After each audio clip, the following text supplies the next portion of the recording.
Welcome to G Fun Facts Online. Today, we are journeying to the absolute edge of human presence in the solar system. We are going to the silent, freezing expanse of the outer solar system, a place where the sun is nothing more than a particularly brilliant star hanging in a tapestry of eternal darkness. We are talking about the planet Uranus. For decades, this ice giant has spun on its side, keeping its secrets well guarded behind a thick, featureless haze of methane. It is a world of contradictions. It has a calm, pale blue face, yet beneath that facade lies a turbulent atmosphere and a magnetic field that defies our understanding of physics. It has a ring system so dark that we didn't even know it existed until we saw it blot out background stars by accident. But the most tantalizing secret of all has always been its moons. This chaotic family of icy worlds dances a precarious ballet around their parent, and as of August 19, 2025, that silence was broken. A whisper rippled through the astronomical community. A new moon has been found.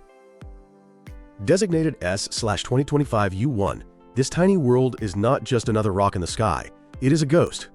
It has haunted our data for 40 years, invisible to the most powerful eyes of humanity until now. Its discovery by the James Webb Space Telescope is a key that unlocks a much deeper understanding of the hidden moon system of Uranus. This is a densely packed, dynamic, and violent environment that challenges our theories of how solar systems form. Today we are going to do a deep dive into the heart of the Uranian system. We will explore the story of this ghost moon, the violent history of the rings, the chaotic dynamics of the inner moons, and the future missions that will finally unveil the ice giant's full glory. Let's start with the discovery itself. The story of S/2025 U1 begins not in space, but in the digital archives of the James Webb Space Telescope, or JWST. In February 2025, a team of astronomers led by Dr. Maryam El-Mutamid of the Southwest Research Institute turned the golden honeycomb mirrors of JWST toward the seventh planet. Now, their original goal was to study the complex interplay between the planet's rings and its atmosphere. They were looking for weather patterns and dust dynamics, but they found something else entirely. Buried deep within the intense glare of the planet and its rings was a faint speck of light, and, importantly, it was moving. Over a series of exposures taken on February 2nd, that speck traced a distinct orbit, separate from the background stars and separate from all the known moons. It was incredibly faint, tens of thousands of times dimmer than what the naked eye can see, and astonishingly small. We are talking about an object with an estimated diameter of just 8 to 10 kilometers, or roughly 5 to 6 miles. This makes S/2025 U1 the smallest moon ever discovered around Uranus. It orbits right in the middle of the frantic inner city of the Uranian system, nestled between the moons Ophelia and Bianca, at a distance of approximately 57,844 kilometers from the planet's center. This immediately begs a massive question. How did we miss it? Humanity has visited Uranus before. In January 1986, NASA's Voyager 2 spacecraft flew right past the planet. It returned thousands of spectacular images and discovered 10 new moons in a matter of weeks. So why did Voyager 2, a probe that was physically right there, miss what a telescope a million miles from Earth could see? The answer lies in the limitations of 1980s technology and the unique, stealthy nature of the Uranian system. First, there is the dark problem. The inner moons of Uranus are some of the darkest objects in the entire solar system.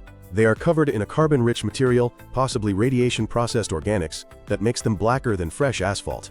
They reflect less than 10% of the sunlight that hits them. S/2025 U1 is not only tiny, but it is also this same charcoal color. It is effectively a stealth moon. Second, there is the glare. Voyager 2's cameras were sensitive, but they had to contend with the immense brightness of Uranus itself. Trying to spot a 6-mile-wide charcoal briquette next to a giant, reflecting planet is like trying to spot a gnat flying next to a stadium floodlight. And finally, there was the issue of orbital timing. Voyager 2 was a flyby mission. It wasn't an orbiter. It had only a few hours of prime viewing time. If S/2025 U1 was on the other side of the planet, or hidden amidst the ring particles during that critical window, Voyager had zero chance of seeing it.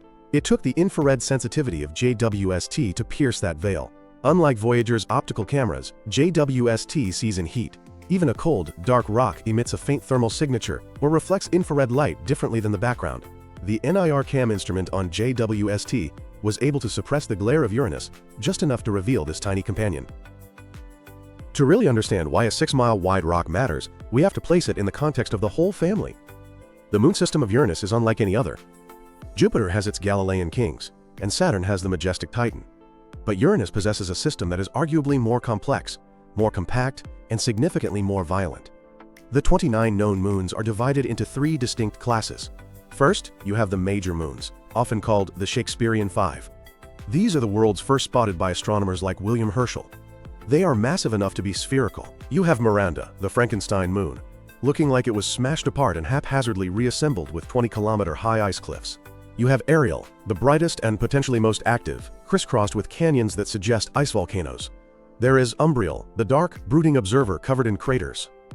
And then the distant giants, Titania and Oberon. Titania is a world of rift valleys, and Oberon acts as the heavily cratered sentinel at the edge of the major system. Far beyond those giants lie the second class, the irregular moons. These are captured asteroids or comets, orbiting in wild elliptical and often retrograde paths. This group includes S/2023 U1, which was the newest member before our current discovery. These are likely the remnants of the early solar system's violent billiard game, captured by Uranus billions of years ago.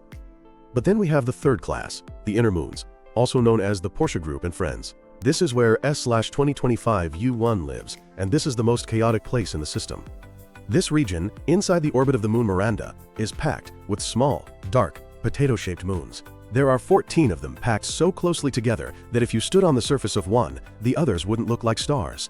They would look like visible disks in the sky. You have Puck, the largest of the group. You have Cordelia and Ophelia, the shepherd moons. And you have the crowded Portia group, including Bianca, Cressida, Desdemona, Juliet, Portia, Rosalind, Cupid, Belinda, and Perdita. S/2025 U1 fits snugly into this crowded region, orbiting right between Ophelia and Bianca.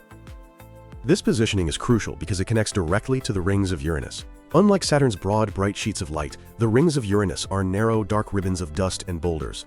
The fact that they exist at all is a gravitational puzzle. Gas drag from the atmosphere should have caused these rings to dissipate millions of years ago. Something is holding them in place. This is the shepherd theory. The moons, Cordelia and Ophelia, are the classic examples. Cordelia orbits inside the Epsilon ring, and Ophelia orbits outside. Their gravity acts like a sheepdog. If a ring particle drifts inward, Cordelia pulls it forward, adding energy and pushing it back out. If a particle drifts outward, Ophelia drags on it, removing energy and dropping it back in. This herding keeps the ring razor sharp. But many other Uranian rings don't have visible shepherds. Scientists have predicted for decades that there must be unseen moonlets lurking in the gaps, shepherding the other rings. S/2025 U1 is precisely the kind of object they were looking for. While we haven't confirmed it is shepherding a specific ring yet, its location places it where gravitational resonances are strong. CERT. It suggests that the rings themselves might be composed of, or continuously spawning, tiny moonlets. In the Uranian system, the line between moon and ring is blurred. Is a 1-kilometer rock a moon? What about a 500-meter rock? It creates a picture of a single, fluid, dynamic system. Now, here is the most terrifying implication of this discovery. The inner system is unstable. The inner moons are packed so tightly that they are dynamically chaotic. Computer simulations of the Portia group, where our new moon lives, show that these moons are constantly tugging on each other. We literally cannot predict their positions with certainty more than a few centuries into the future. Desdemona and Cressida are currently on a collision course. Simulations suggest they will likely crash into each other within the next 1 to 10 million years. Cupid and Belinda are another pair, doomed to a violent merger. And when these moons collide, they won't just bump, they will shatter. The energy of the impact will pulverize them into a cloud of ice and rock, creating a new ring. Over time, that ring will spread out, accrete into new moonlets, and the cycle will begin again. This leads to the radical theory known as the Phoenix moons. It suggests that the current inner moons of Uranus are not primordial. They are the grandchildren or great-grandchildren of the original moons. Generation 1 formed 4.5 billion years ago, collided and shattered. The debris formed a ring, which then clumped together to form Generation 2. This cycle of destruction and rebirth has likely happened multiple times. S/2025 U1, being so small, might be a fragment left over from the last great collision, or it might be a new embryo trying to grow from the ring material. It is a piece of cosmic shrapnel in a slow-motion demolition derby. This entire cycle is governed by the Roche limit, the invisible line around a planet where tidal forces are strong enough to rip a moon apart. Inside the limit, rings exist because moons can't hold themselves together. Outside, moons can exist. The inner moons of Uranus skirt the edge of this limit. They are piles of rubble held together by friction and ice. If they drift too close, Uranus will rip them apart. turning S/2025 U1 back into a ring. This discovery is the latest chapter in a 250-year saga. When William Herschel discovered Uranus in 1781, it was a lonely world. It took 6 years to find Titania and Oberon. By 1851, William Lassell found Ariel and Umbriel. In 1948, Gerard Kuiper found Miranda. For nearly 40 years, the count stood at 5. Textbooks were written stating there were 5 moons. Then came the Voyager flood in 1986, jumping the count to 15. The late 90s and early 2000s brought the era of ground-based discovery of the irregular moons. And now, in 2025, JWST has opened the infrared era. S/2025 U1 is likely just the first of many. We can now peer into the dusty gaps between the rings without being blinded by the planet. So what does this mean for the future? The discovery of S/2025 U1 has added urgency to the next great endeavor of planetary science, a return to Uranus. The National Academy's Decadal Survey has already declared the Uranus Orbiter and Probe, or UOP, as the top priority flagship mission. We are looking at a launch likely in the early 2030s on a heavy-lift rocket like the Falcon Heavy. It will take a 10 to 13-year cruise to get there, arriving in the 2040s.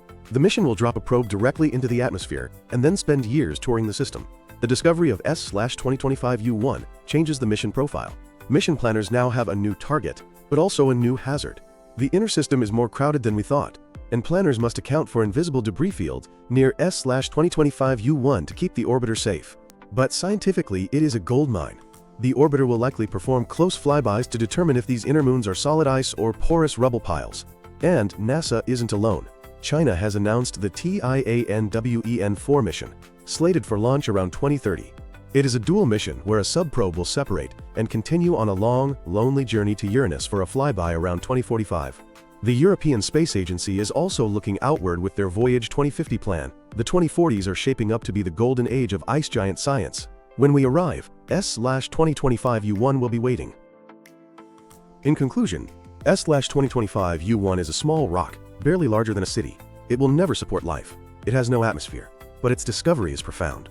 It reminds us that our census of the solar system is incomplete. It teaches us that empty space is rarely empty. Most importantly, it reveals the dynamic, violent, and creative nature of the universe. The Uranian system isn't a static clockwork mechanism. It is a living, breathing ecosystem of gravity and ice. As we prepare to send our robotic emissaries back to the blue planet, this tiny moon stands as a beacon in the dark, signaling that there are more secrets waiting to be found in the shadows of the rings. The hidden moon system is no longer hidden. It is beckoning. Thank you for listening to G Fun Facts Online.